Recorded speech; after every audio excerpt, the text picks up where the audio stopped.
예, 나는 성전이다 1입니다. 잠시 기도하겠습니다. 하나님 감사합니다. 우리 공동체에 참 때로는 슬프고 때로는 기쁘고 때로는 누군가가 예수님과 가까워지는 이 삶의 깊은 하나님의 일하심을 함께 누릴 수 있다는 것이 정말 큰 은혜입니다. 슬픔은 나누고 기쁨은 격려하고 또 하나님 만날 때까지 기다려주는 이 공동체를 더욱 축복합니다. 하나님, 이제 오늘부터 시작되는 이 주제의 설교 시리즈 가운데 한 사람 한 사람을 교회로 세우시고 무엇보다 부족한 종을 더욱 교회로 세우셔서 우리가 교회인 것이 무엇인지 그 영광을 보게 하여 주시옵소서. 오직 말씀만 전해지게 하시고 우리의 삶 가운데 열매를 맺혀질 것을 소망합니다. 감사하며 예수님의 이름으로 기도드렸습니다. 아멘. 저희는 오늘부터 당분간은 나는 성전이다 시리즈로 주제로 말씀을 나누려고 합니다. 한번 우리 고백합시다. 나는 성전이다. 네. 이 설교를 준비하게 된 마음의 동기는요, 부흥이란 무엇인가? 제가 신대원에 가면서부터 계속해서 고민하는 게 부흥이에요. 어디가 부흥했다 그래서 들어보면 여러 가지 기준들이 있습니다. 그러나 때로는 우리가 뭐 교회가 커지거나 목사가 유명해지면 때로는 여러 가지 기준들로 부흥이라고 말하죠. 그런데 그런 것들을 들을 때마다 뭔가 마음에 시원하지 않은 마음이 제 안에 항상 있습니다. 왜 시원하지 않을까? 돌아보니까 그것은 하나님께서 말씀하시는 부흥과 완전히 다 일치하지는 않았기 때문입니다. 물론 부흥을 한 가지로 풀어낼 수는 없지만 그러나 가장 중요한 것이 무엇이냐라고 했을 때 그것은 결국은 공동체 교회를 구성하고 있는 한 사람 한 사람이 정말 교회가 되는 것이죠. 여러분들이 정말 하나님의 성전이 되는 거. 여러분, 하늘마음교회 부흥은 제가 유명해지거나 교회가 사람이 많아지는 게 아니에요. 여러분들 한 사람 한 사람이 다시 살아나는 것입니다. 이전보다 더 하나님의 임재가 강력해질 때 이 교회는 부흥하는 거예요. 제가 이 부분에 제 마음이 움직였고 동의가 되어서 그 마음으로 다시 성경을 보게 되었어요. 그래서 이 나는 성전이다라는 이 주제 시리즈는 성경의 많은 주제 중에 하나가 아니라 성경을 관통하고 있는 가장 핵심적인 주제가 되는 것이죠. 그래서 금요일은 이제 지난주부터 제가 한두 번 정도는 이제 좀 뭐 스케줄상 바뀔 수 있지만 야고보서 강해를 시작했습니다. 믿음의 삶 시리즈. 그래서 금요일과 주일은 자, 따라합시다. 패키지. 그 말은 뭐냐면 다 들으셔야 돼요. 그리고 되도록이면 따라합시다. 본방사수 시작. 예. 어쩔 수 없어가지고 이렇게 파일로 들을 수도 있지만 되도록이면 오셔서, 왜냐면요 이게 라이브 때 주시는 은혜가 큽니다. 할렐루야. 그죠? 이게 현장에서 주시는 은혜가 엄청 커요. 물론 파일로 들을 때에도 똑같은 은혜가 있지만 예. 정말 함께 금요일 날 주일까지 들었던 메시지를 가지고 같이 기도의 우물을 파야 됩니다. 왜 내가 더 임재가 깊어지지 않았나? 그리고 성령께서 우리를 좀 강력하게 만지실 수 있도록 여러분들의 몸을 드리는 그 시간들이 필요해요. 아멘이십니까? 그래서 앞으로 3개월 정도는 우리가 그 은혜로 뜨거운 여름을 돌파해 갈 것입니다. 성경의 가장 본질적인 주제, 바로 우리가 성전되는 거. 예수님께서 이 땅에 오신 궁극적인 목적은 크고 화려한 건물을 지으시기 위해서라기보다는 우리를, 저와 여러분을 다시 교회로, 성전으로 삼으시기 위해서 오셨습니다. 그러므로 우리가 성전되어지는 것은 뭐냐면 우리를 향하신 하나님의 아주 근본적인 목적을 이루어 드리는 거죠. 그래서 오늘 본문에 우리가 이제 볼 텐데, 우리가 성전이다라는 주제를 제가 6월 첫 주에 4주년 저희 설립감사 예배 때 설교로 했던 기억이 있습니다. 그때 본문이 사도행전 2장이었어요. 그죠? 오순절 성령 강림 사건 때 마가의 다락방에 120명의 제자들에게 성령께서 오시면서 각 사람 위에 무엇처럼, 그렇죠, 불에 갈라지는 혀처럼, 불꽃이에요. 불꽃처럼 하나님의 성령의 임재가 있었던 그 장면이 바로 이제는 우리가 성전되었다라는 장면인데, 이것은 신약에서 완성된 것이 아니라 사실은 더 중요한 게, 사실은 오늘 우리가 읽은 창세기 2장에 원래 하나님께서 우리에게 가지고 계셨던 그림이었던 거죠. 여러분, 창세기를 보시면 1장의 천지창조의 이야기가 다 끝납니다. 근데 창세기 2장에서 그 천지창조의 사건 중에 한 부분에 돋보기를 딱 들이대죠. 어디냐면 사람을 창조하시는 부분이에요.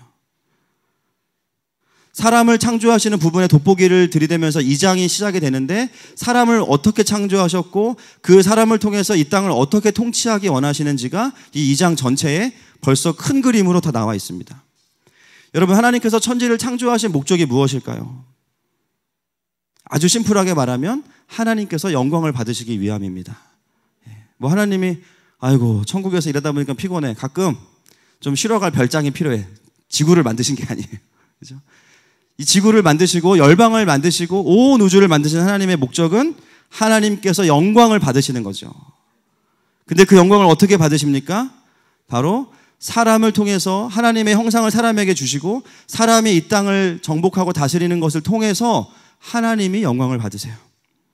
하나님은 그 사람과 친밀하게 교제를 나누시는 가운데 그 사람과의 관계를 통해서 이 땅을 다스리심으로 하나님이 영광을 취하십니다. 그래서 여러분, 다른 짐승들과는 사람은 굉장히 달라요. 자, 나는 우리 집에 내가 키우는 애완동물이 있다면 손 들어 보십시오. 자, 그 동물이 강아지다. 요즘에 복날이라 좀 거시기 하지만 식용으로 키우시는 분 내리세요. 네. 사랑스럽게 키우시는 분들만. 네. 제가 알기로도 제가 아는 그 실명이 확인된 우리 공동체라고 하니까 좀 그런데 애완동물이 우리 복실인가요? 김윤주 주사님? 몽실이, 몽실이. 우리 양한희 권사님 댁에 복댕이. 또 고양이를 키우는 분도 있고요. 또 제가 아직 만나보지 못한 또 동물들이 있을 텐데 혹시 뱀 키우는 분 안 계시죠? 주로 이제 강아지나 고양이 뭐 이럴 텐데 여러분들이 하나님의 그 형상을 이해할 때 뭐 신학적인 책을 볼 필요 없습니다. 집에 가셔서 딱 20분 동안만 그 강아지와 나와의 차이점을 생각하시면 돼요. 걔를 앉혀놓고 얘랑 나랑 뭐가 다른가? 만약에 차이점이 발견이 안 되면 여러분 금식하셔야 됩니다. 금식하셔야 돼요. 그거는 큰일 납니다. 그 20분 동안 묵상하고 나면 느껴지는 게 있으시죠? 아, 얘랑 나랑은 이런 게 다르구나. 그게 뭡니까? 하나님의 형상이에요. 하나님께서 이 땅을 다스리는 존재로 사람을 창조하시면서 사람에게만 주신 아주 독특한 소위 말하는 하나님의 형상이 있는 것이죠. 강아지도 숨을 쉬고 좋아하고 화도 내고 배고파하고, 그죠? 심지어 모성애도 있어요. 그러나 그 모든 것들 공통적인 걸 넘어서서 사람에게만 주신 것들이 있는 거예요. 그래서 오늘 우리가 이 2장 7절부터 17절은요 사실은 앞으로 있을 설교에 한 단계 한 단계가 아니라 이미 처음부터 큰 그림을 보고 이제 들어가는 겁니다. 큰 그림을 보고 마치 퍼즐 같아요. 퍼즐을 잘 맞추는 사람들의 특징, 원래 그림을 계속 기억하고 있는 거예요. 그래서 조그만 조각도 대충 어디겠다 싶으면 딱 거기에 갖다 놓고 찾다 보면 금방 찾아요. 마치 창세기 2장 7절부터 17절도 이제 성경 전체를 이 관점으로 이해하면서 먼저 큰 그림을 딱 옆에 놓고 그리고 각각의 권에서 말하고 있는 것이 무엇인지를 갖다가 비교하면서 우리가 보게 될 겁니다. 오늘 2장 7절 말씀을 같이 한번 읽겠습니다. 여기에는 사람 창조가 나와 있는데요. 시작.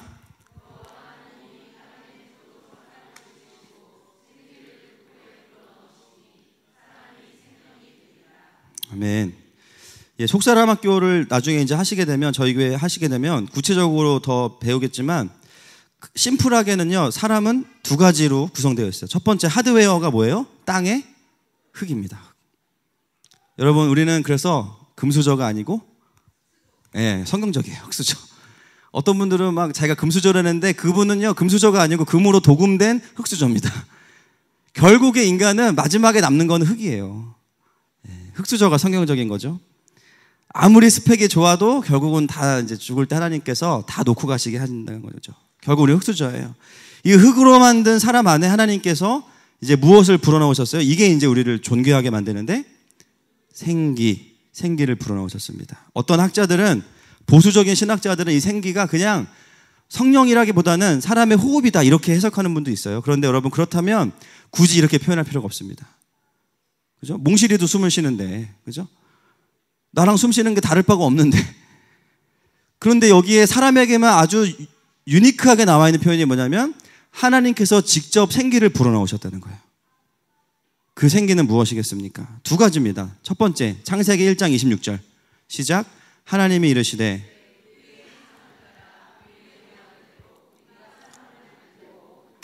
바다의 물고기와 하늘의 새와 가축과 온 땅과 땅에 기는 모든 것을 아멘. 자, 여기서 이 생기가 무엇을 의미하겠습니까? 찾아보세요. 1장 26절에서 형상이죠. 우리의 형상. 하나님은 이 땅을 다스리는 아주 유니크한 존재로, 땅과 하늘을 연결하는 존재로 사람을 만드시면서 그냥 두신 게 아니라 하나님의 성품을 공유하시기로 결정하시고 생기를 하나님이 직접 불어넣으셨어요. 불어넣으셨어요. 그때 그 속에 우리의 인격이나 하나님과 닮아 있는 여러 가지 성품들이 우리에게 들어왔죠. 그래서 우리가 사실은 전혀 그렇게 안 믿겨지지만 하나님의 형상입니다. 옆 사람에게 믿음으로 선포하셔도 당신은 하나님의 형상입니다. 예, 안 믿겨질 거예요. 선포하세요. 화상 아니에요. 형상입니다. 발음 확실하게 하십시오. 그나마 제가 봤을 때 여기 계신 분들은 조금 회복이 된 게 이 정도신 거예요. 주님 모르고 돌아다니는 바깥에 있는 사람들은 더 심합니다. 지금 아주 상태가. 그죠? 이따가 한 번 더 구체적으로 보겠습니다. 두 번째, 요한복음 20장 21절과 22절 말씀. 시작. 예수께서 또 이르시되 너희에게 평강이 있을지어다. 아버지께서 나를 보내신 것 같이 나도 너희를 보내노라. 이 말씀을 하시고 그들을 향하사 숨을 내쉬며 이르시되 성령을 받으라. 아멘. 예수님의 이 모습은 오늘 본 창세기 2장과 연결되어 있습니다. 예수님께서 그냥 호흡을 불어넣으시면서 하지 않고 그냥 성령을 받으라고 하시면 되는데 왜 호흡을 불어넣으시겠어요? 저에게 어떤 성도분이 이걸 아주 신선하게 해석하셨는데 이게 한숨이라고 말씀하시는 제자들을 보시면서 성령이나 받아라 이렇게 굉장히 일리가 있습니다. 그러나 신학적으로 지지할 수는 없습니다. 물론 그런 마음도 있으시겠죠. 예수님께서. 그렇죠? 이 숨을 내쉬는 것은 바로 창세기 2장에 나와 있는 것처럼 생기를 불어넣으시는 하나님의 이미지를 예수님께서 그대로 재현하시면서 제자들에게 지금 어떤 상황이에요? 두려움에 떨고 있는 제자들에게 성령을 부어주시는 장면이죠. 결국 하나님께서 사람을 창조하시고 생기를 불어넣으신 것은 두 가지의 의미입니다. 하나님의 형상을 불어넣으셨고 성령을 불어넣으신 거예요. 그럼 그 성령은 사람 안에 들어오셔서 무슨 일을 하셨는가? 창세기 1장 2절 시작. 땅이 혼돈하고 공허하며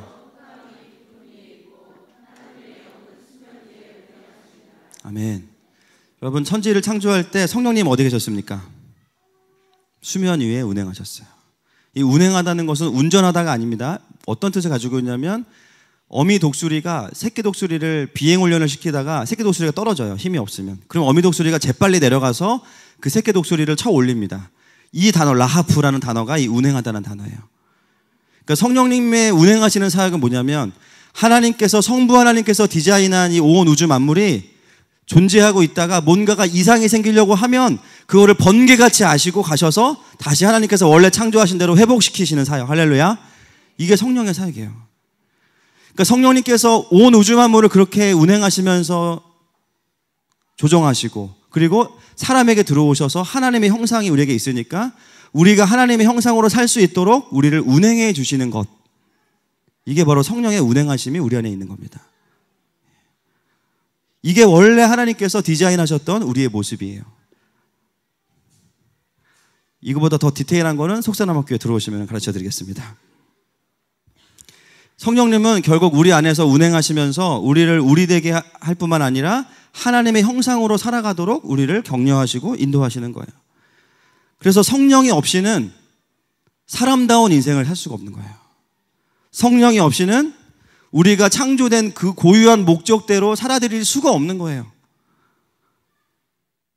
마치 이런 거죠. 여러분 집에 비싼 러닝머신이 있으시죠? 있는 분 한번 손 들어보실래요? 불안하시죠 뭔가? 몇십만 원 주고 샀어. 그죠? 근데 이 러닝머신의 고유한 부르심은 그 위에 뛰어야 되는데 주로 어떤 부르심을 감당해요? 그렇죠. 수건, 러닝, 속옷 이런 거 건조대.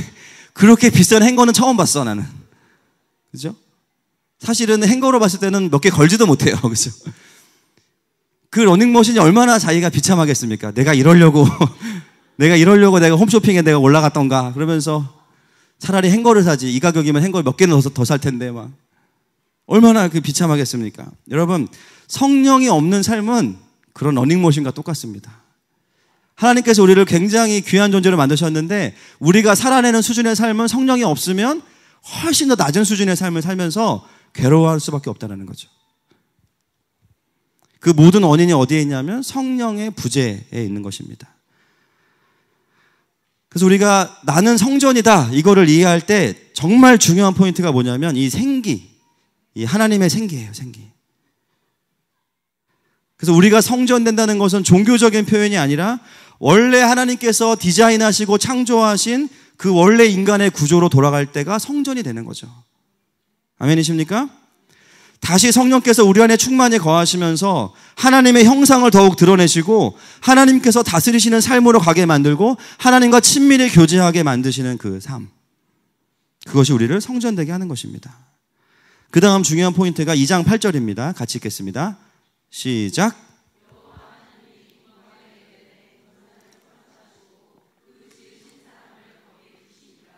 예, 여기 거기에 두시니라에 동그라미를 반드시 치십시오. 그리고 그 밑에 작은 글씨로 소명 이렇게 써두시면 됩니다. 보세요. 존재를 만드신 다음에 하나님께서 어떻게 하셨냐면요. 에덴 동산에다가 아담이 자기가 갔어요? 아니죠. 거기에 두셨다고 표현해요. 물론 걸어갔을 수도 있습니다. 그러나 거기에 두셨다고 표현합니다. 이 두다는 것은 임명하다, 배치하다라는 뜻입니다. 여러분, 사람은 원래 내가 스스로 비전을 설정하고 달려가도록 만들어지지 않았어요.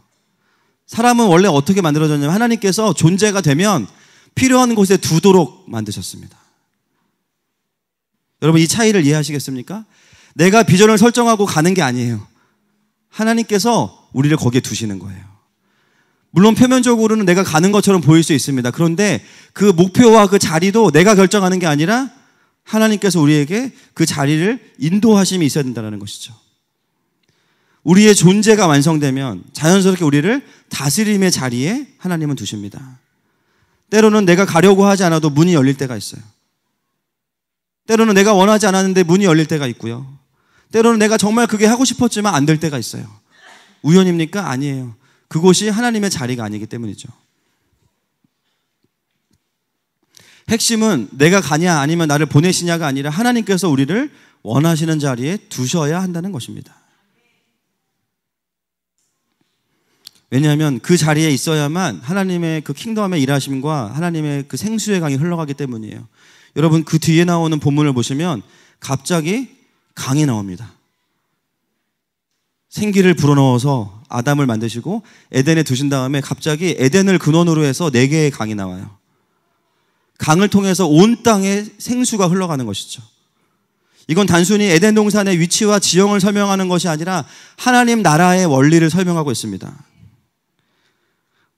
여러분, 성경에서 강은요, 물은, 생수는 성령과 연결되어 있고 하나님의 생명과 연결되어 있어요. 어떻게 이 세상이 하나님 나라로 다스림을 받을 수 있는가에 대한 정확한 구조가 이 2장 7절부터 17절 안에 다 들어 있습니다. 그것은 뭐냐면 강이 있고 에덴 동산이 있고 그 에덴 동산의 보좌에 하나님께서 창조하신 사람이 있는데 그 사람 안에 뭐가 있냐면 성령께서 계신 거예요. 이 순서가 흐트러지면 큰일 나는 거죠. 그래서 그 강에 대한 설명이 끝나고 16절과 17절에 뭐가 나오는지 한번 읽어보겠습니다. 2장 16절 17절 시작. 여호와 하나님이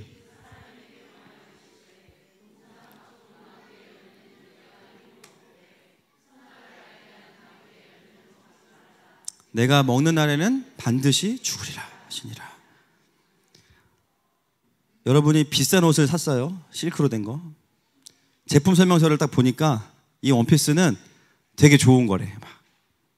그리고 마지막에 딱 주의사항이 딱 하나가 있어요. 뭐죠? 드라이. 너무 이렇게 또 한국식 드라이를 하시니까. 물빨래 금지. 그죠? 딱 주의사항. 이것만 지키면 이 옷을 우리가 태나게 입을 수 있습니다. 이렇게 딱 할 수 있는데, 여러분, 이 땅의 통치의 구조를 딱 설명해 주신 다음에 16절과 17절에 뭐가 나오냐면요, 물세탁 금지예요. 이게 선악과. 이것만 지키면 이 구조는 계속 지켜질 거고 이 땅은 하나님의 통치 아래에 있을 것이다. 그 한 가지 선악과 사건. 그런데 인간이 어떻게 합니까? 그거를 깨트리죠. 이 땅의 구조, 그 통치 질서가 깨지지 않는, 한 가지 깨질 수밖에 없는 그 한 가지, 사람이 하나님을 반역하는 거, 사람이 하나님을 떠나는 그 한 가지만 지키면 되는데 그것을 못 지켜요. 바로 깨어지게 되고 그것이 우리가 알고 있는 타락입니다. 하나님과의 분리죠. 그 결과가 무엇이냐면 우리 안에 있는 하나님의 형상이 많이 망가진 거예요. 그래서 우리가 서로 하나님의 형상입니다라고 말할 때 선포해야 되는 이유가 내가 봤을 때는 아닌 것 같은 거죠. 왜냐하면 원래 우리가 상태가 이렇지 않았거든요. 원래 하나님의 형상은 굉장히 존귀하게 있었거든요. 많이 망가진 거예요. 두 가지만 예를 들어보겠습니다. 사랑과 공의 두 가지. 사랑은 하나님께도 있고 우리에게도 있어요. 공의는 하나님께도 있고 우리에게도 있습니다. 그런데 굉장히 퀄리티의 차이가 있죠. 사랑. 여러분, 사람이 하는 사랑은 어떤 사랑입니까? 조건적인 사랑입니다. 부부간의 사랑도 조건적이에요. 조건적인 건 뭐냐면은 어떤 조건이 만족돼야만 사랑할 수 있는 거예요. 우리 남편들 왜 결혼하셨습니까? 답은 하나여야 돼요, 무조건. 잠깐, 생각 잘하세요. 답은 하나입니다. 자, 왜 결혼하셨어요? 예뻐서 하신 거죠. 예뻐서. 무조건 형제들은 다 그런 거죠. 그것도 조건일 수 있는 거예요. 부부로 살면서도 여러분 보세요. 아내에게 사랑이 오지 않으면 남편에게 사랑이 가지 않습니다. 남편에게 사랑이 오지 않으면 아내는 그죠? 사랑이 가지 않아요. 그죠? 간장에 밥 비벼 먹어야 되고 반찬이 없어지고 오지 않으면 가지 않는 거예요. 자녀들과의 관계에서도 내가 원하는 대로 자녀들이 커주지 않으면 우리는 사랑을 주지 않아요. 그죠? 어떻게 보면 가장 하나님 사랑과 근접하다고 하는 가정 안에서도 여전히 조건적인 사랑이 우리에겐 있습니다. 그런데 그런 모든 것들을 다 무효화시키는 한 가지의 마음에 들어오면 이 사랑은 조금 회복이 되는데 그게 뭐냐면요. 한번 따라하겠습니다. 긍휼함. 이 긍휼함이 오면은 그런 게 계산이 되지 않아요. 여러분, 약한 자를 보면요. 여러분 그런 생각하세요? 내가 이 사람을 도와주면 나에게 무슨 유익이 있을까? 그런 생각 안 하게 되죠. 그렇죠? 긍휼함은 사실은 사랑을 운행하는 가장 중요한 부분이에요. 약자들을 왜 말씀에 고아와 과부를 돌보라고 말씀하십니까? 단순히 동정하라는 것이 아니에요. 그분들에 향한 긍휼함을 느끼면서 하나님의 마음을 느끼라는 거죠. 어떤 한 사람을 향한 긍휼한 마음이 들어오면 우리는 그 사람의 어떠함과 상관없이 그 사람을 품게 되고 사랑하게 돼요. 그것이 바로 하나님 아버지의 마음입니다.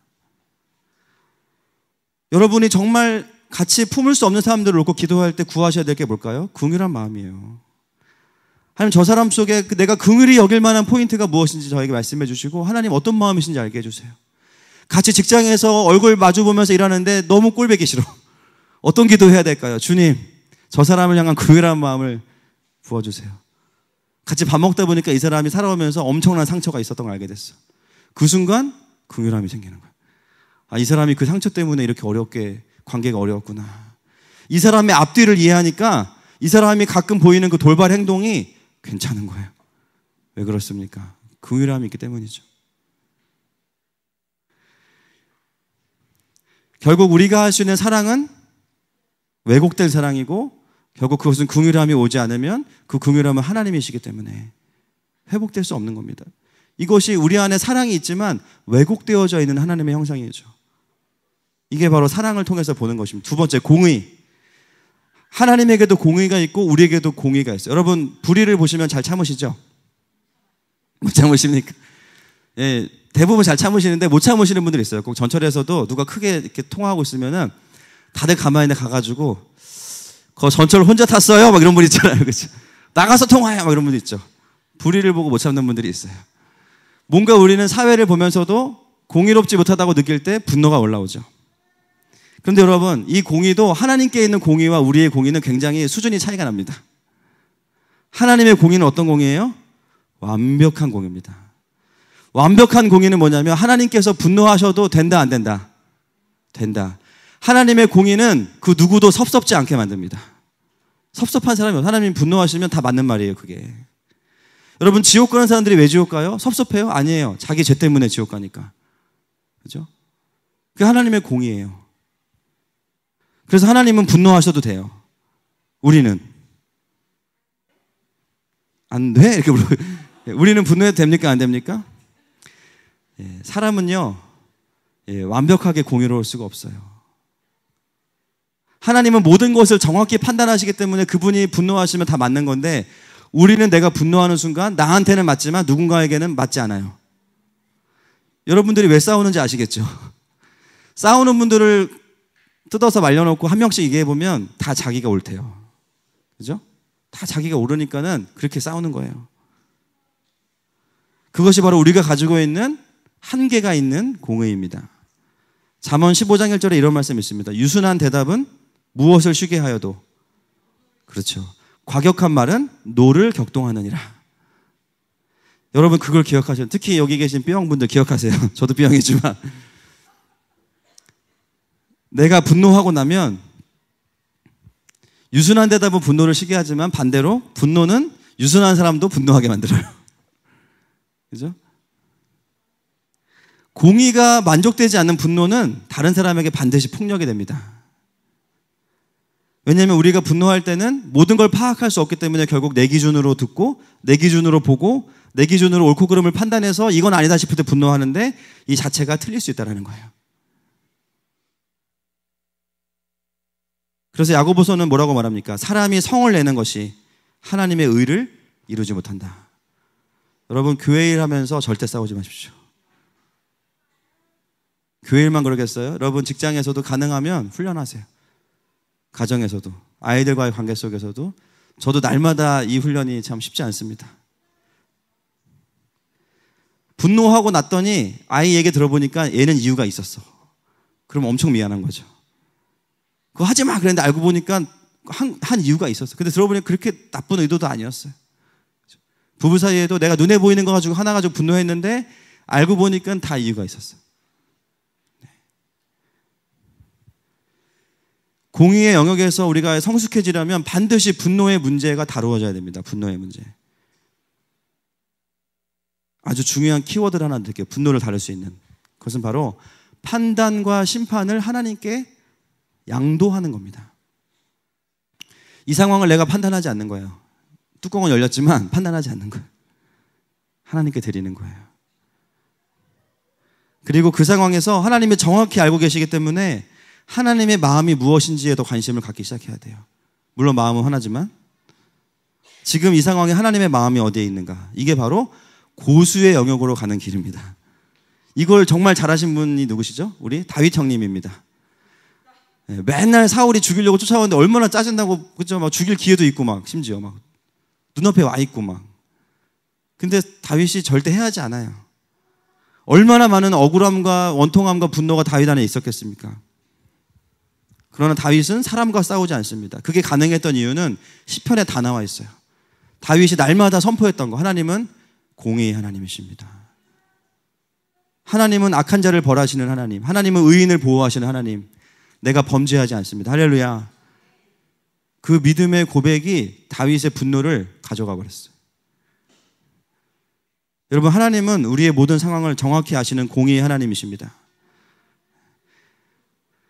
그런데 이런 다루어짐이 없으니까 우리는 다듬어지지 않는 내면의 분노와 그리고 한계가 있는 공의를 가지고 살다 보니까 그렇게 분노하면서 사는 거예요.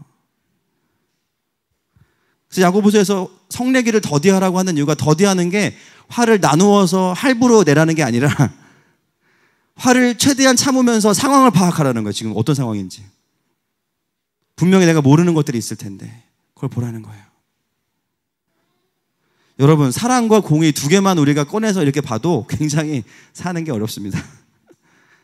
저도 저를 돌아보니까 저에게도 비판과 이 혈기가 아주 강력했던, 충만했던 때가 있었죠.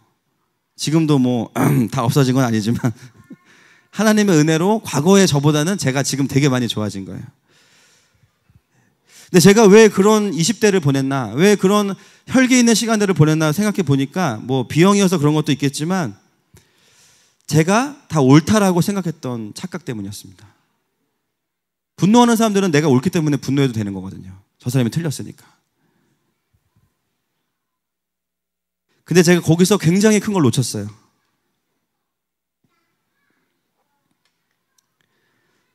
다른 사람들이나 제가 이제 20대 때 제일 많이 했던 게 한국교회에 대한 비판이었는데, 우리 주님 잔인하시죠? 그런 저를 목사를 만드셔서 그런 말 못하게 하시고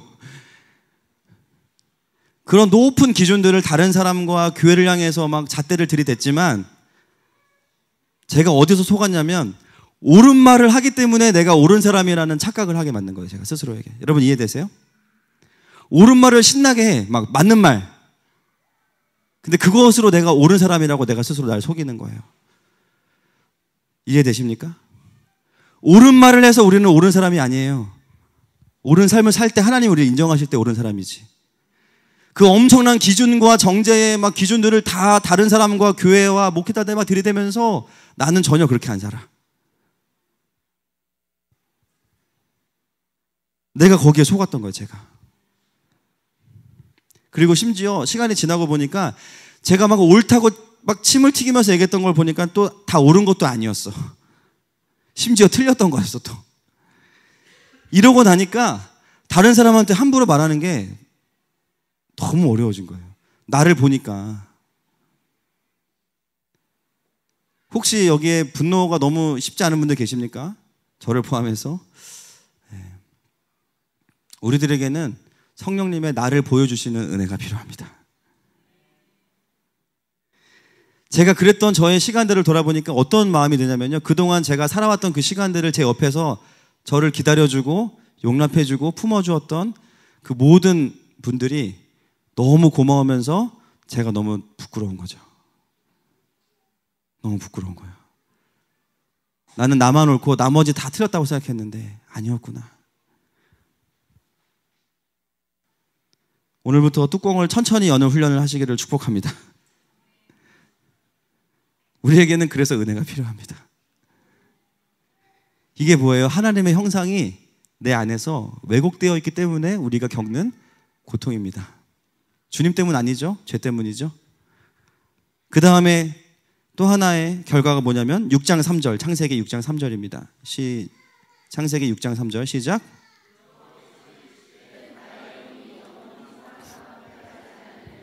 이는 그들의 육신이 됨이라. 그러나 그들의 날은 120년이. 아멘. 여러분 여기 보면요, 하나님의 영이 사람에게 임재하시다가 부재하시기 시작해요. 이제 떠나셨어요. 그리고 나서 나온 결론이 뭐냐면 갑자기 수명이 짧아져. 물론 지구를 둘러싸고 있던 물이 없어져서 그런 것도 있지만 굳이 창세기 6장은 이것을 성령의 떠나심과 연결시키고 있습니다. 이것은 뭐냐면요, 사람에게서 성령이 떠나가면 그 사람은 살아도 산 게 아니라는 거예요. 마치 땅에서 아름다운 꽃이 뽑히면 지금은 살아있는 것 같지만 2, 3일이 지나고 일주일이 지나면 다 말라버립니다. 생명이 없는 거죠. 성령의 부재는 바로 우리가 사망 안에 사는 것과 같습니다. 생명이 떠나가니까 사망 상태로 살아가는 거예요. 당장은 살아있지만 살아도 산 게 아니죠. 곧 죽게 되거나 우리의 내면은 사망 가운데 살아가고 있습니다.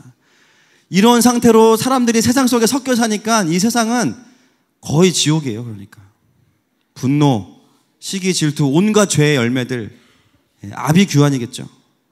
성령이 없이 왜곡된 내면의 상태로 돌아다니는데 당연히 곳곳에 전쟁과 분열이 있는 것은 그것은 공의로운 일입니다. 사탄은 이걸 너무 잘 알았어요. 이 세상의 구조를 어떻게 파괴해야 하나님의 영광을 가로챌 수 있을까? 컨트롤 타워인 사람을 공격하자. 하나님 말씀하시는 한 가지의 언약, 선악과. 굉장히 전략적으로 접근한 거죠. 하나님 나라의 핵심은, 킹덤의 핵심은 뭐냐면 바로 임재입니다. 내 삶에, 그리고 이 땅 가운데 하나님의 통치가 다시 임하기 위해서는 무엇이 회복되어야 되냐면 환경이나 문화 이전에 한 사람 안에 다시 하나님의 형상과 성령의 임재가 다시 돌아와야 돼요. 아멘이십니까? 거기서부터 다시 에덴을 통해서 강이 흘러가야 되는데 사람들이 이거의 중요성은 알지만 이 어떻게 회복해야 될지를 모르니까 이거를 거꾸로 하는 거예요. 신앙생활을 형식적으로 따라하는 거죠. 쉽게 말하면 에덴 동산과 4가지의 강을 보면서 성령님을 받을 생각을 안 하고 강을 만들어 4대강 사업을 한 거예요. 4대강이 그래서 실패한 겁니다. 이 4대강은 그 4대강은 아닌데 하여튼 공교롭게도 똑같아요. 강을 만든다고 되는 게 아니라 생명의 원리를 쫓아가지 않으면 아무리 잘 만들어놔도 거기에 그냥 다 녹조가 낄 수밖에 없는 거죠. 왜 그렇습니까? 생명의 원리를 모르기 때문이에요. 신앙생활을 이렇게 하는 사람 너무 많아요. 그냥 겉으로 표면적으로. 제가 늘 말씀드리는 종교인. 그죠? 비슷한데 왜 나는 저러지 않지? 당연하죠. 순서가 완전히 잘못됐으니까. 비슷한 게 아니고 완전히 다른 겁니다. 여러분, 성경은요, 쉽게 말하면 다시 성령께서 사람에게 임재하셔서 성전이 되게 만드는 풀스토리입니다. 거기에 십자가는 반드시 필요한 거죠. 우리가 성전된다는 것은 뭐냐면 다시 에덴에서의 그 상태로의 회복을 경험하는 거. 내 안에 하나님의 형상이 회복되고 성령 하나님의 임재가 있고 이제는 그 권위로부터 나오는 세상을 향해서 생명이 흘러가게 만드는 역사들을 보는 거. 그것이 바로 우리가 성전되는 겁니다. 여러분, 우리의 부르심은 교인이 아니고 성전인 줄로 믿습니다. 할렐루야. 그런 사람들이 세상을 정복하고 다스리는 거예요. 우리가 이것을 다 뒤로 밀어놓고 세상을 정복하라 그랬으니까 높은 자리에 올라가자, 돈 많이 벌자, 무조건 성공하자, 다 망하는 겁니다. 이거는 성령의 임재가 없는, 하나님의 형상이 회복이 없는 자들은 절대로 에덴 동산의 탑 포지션을 차지할 수가 없는 거죠. 근본적인 회복이 없이는 진정한 부흥은 없습니다. 그러므로 우리가 성전되어가는 삶은 뭐냐면 날마다 다시 그 하나님의 임재가 있는 실제적인 삶을 살아가는 거예요. 종교적인 것이 아니라. 이 순서의 회복이 절대적으로 이 시대에 필요합니다. 여러분, 얼마나 이 시대에 좋은 설교가 많습니까? 정말 좋은, 이거는 뭐 비판하는 정말 좋은 설교가 많아요. 정말 완벽한 설교가 많아요. 그런데 많은 분들이 왜 삶을 못 살아내냐면 그걸 들은 것만으로 내가 교회가 되었다고 착각하기 때문이에요. 엄청 좋은 교회가 많아요. 그런데 그 좋은 교회를 다님으로 인해서 내가 좋은 교인이 됐다고 착각하기 때문이에요. 이곳은 좋은 교회와 좋은 설교에 아무 상관이 없어요. 내가 그 삶을 살지 않으면 나는 좋은 성전이 아닙니다. 여러분, 그런 것들이 여러분들에게 가림이 되지 않기를 축복해요. 아멘이십니까? 내가 유명한 교회 다니는데 나는 그런 교회가 아니야. 그러면은 그게 현실이에요. 내 삶에는 하나님의 임재가 없어. 그게 현실이에요.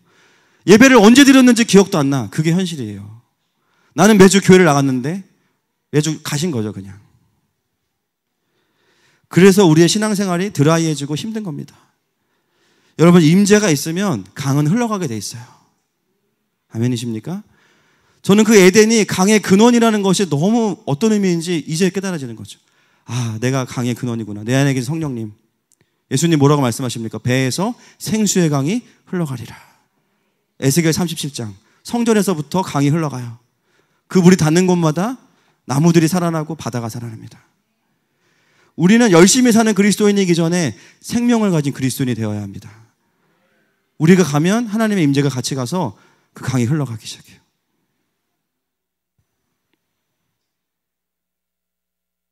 왜 직장에서 말씀 읽고 기도 조금 했는데 변화가 있습니까? 강물이 흘러가니까. 할렐루야. 강물이 흘러가니까.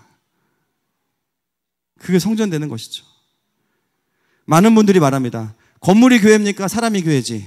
언제 주로 이런 말 해요? 교회 건축 막 크게 하는 교회 보면서 비판할 때 그런 말 많이 하죠. 여러분, 이 말은 그럴 때 하는 게 아니에요. 정말 건물이 교회가 아니고 사람이 교회라는 말은 자기가 교회가 되고 싶어서 그런 말을 해야 되는 겁니다. 그런 비판은 엄청나게 많이 하면서 자기는 교회 되려고 하지 않아. 전혀. 예수님께 듣지도 않고 순종하지도 않아요. 비판하기 위해서 그런 교리들을 막 가져와요. 여러분, 그런 교리들은 빨리 버리시기를 축복합니다. 그 말은 비판보다는 나를 교회로 세워가는 데 더 쓰이기 좋은 말들이에요. 그런 좋은 말들을 남을 비판하거나 끌어내리는 데만 쓴다는 것은 너무 우리에게 큰 손해겠죠. 여러분, 건물이 교회가 아니고 사람이 교회입니다. 글자 포인트를 건물이 교회가 아니고는 10, 사람이 교회입니다는 500 이렇게 써놓으셔야 돼요. 건물이 교회가 아니고 사람이 교회입니다. 그 사람은 나잖아, 나. 여러분, 남들 막 비판할 시간 별로 없어요. 나도 맨날 지고 살면서 누구를 비판합니까? 나도 어둠을 못 이기면서, 나도 내 안에 죄가 안 끊어지면서 대체, 그렇죠? 저는 그럴 여유가 없더라고요. 결론은 길거리에서 예배하는 것이 하나님의 뜻이 아니라 건물은 예배를 지원하기 위해 필요한 것이죠. 중요한 것은 그 안에 있는 우리가 정말 교회 되기 위해서 얼마나 복음을 붙들고 있는가. 왜 내 삶에 성령의 임재가 없는지를, 왜 임재가 없는지를 계속 물어봐야죠, 하나님께. 주님, 왜 이렇게 내 신앙생활에 드라이합니까? 왜 내 삶에는 주님의 일하심이 느껴지지 않습니까? 주님의 관계 안으로 들어가야겠죠. 이미 성경에 하나님이 그 모든 방법을 다 말씀해 놓죠. 그러니까 주님이 말씀 안 하시는 거예요. 이미 다 얘기했는데 뭘 또 가르쳐달래. 그리고 네가 지금 한두 개가 문제가 아닌데 내가 너랑 얘기하려면 아주 몇 시간 동안 얘기해야 되는데 힘들다. 성경 봐라. 그래서 이 설교가 준비가 된 겁니다. 우리가 어떻게 성전될 수 있고 다시 그 깊은 임재를 누릴 수 있는지가 이미 성경에 다 기록되어 있어요. 제가 이 시리즈를 기도로 준비하면서 그런 마음에 감동이 있습니다. 이전의 나중 영광이 이전의 영광보다 더할 것이다. 우리 교회도 그렇겠지만 여러분들을 교회로 생각한다면 이전의 영광보다 나중의 영광이 더 커질 겁니다. 이전에 우리가 전혀 주님을 몰랐기 때문이 아니라 알고 있었죠. 그러나 분명하지 않았고 섞여 있던 것들이 정리가 되면서 더 성전으로 우리가 세워져 가는 거예요. 그래서 이 메시지들을 제가 급하게 가지 않으려고 합니다. 하나하나 짚어갈 거예요. 주님이 어떻게 임재하시는지를 말씀하시는 거 다 멈춰서서 다 하나씩 확인할 거예요. 오늘은 큰 그림이었습니다. 그래서 그동안 순서가 잘못되었구나. 또 내가 먼저 회복해야 될 게 무엇이었구나. 깨달아지신다면 오늘 설교를 잘 들으신 겁니다. 내가 많이 틀리진 않았지만 좀 더 포커스를 맞춰야겠구나. 이런 마음이 드실 거예요. 여러분, 오늘 이 본문 안에 흐르고 있는 하나님의 메시지가 무엇입니까? 그것은 바로 저와 여러분을 하나님께서 더 성전 삼기 원하신다는 거예요.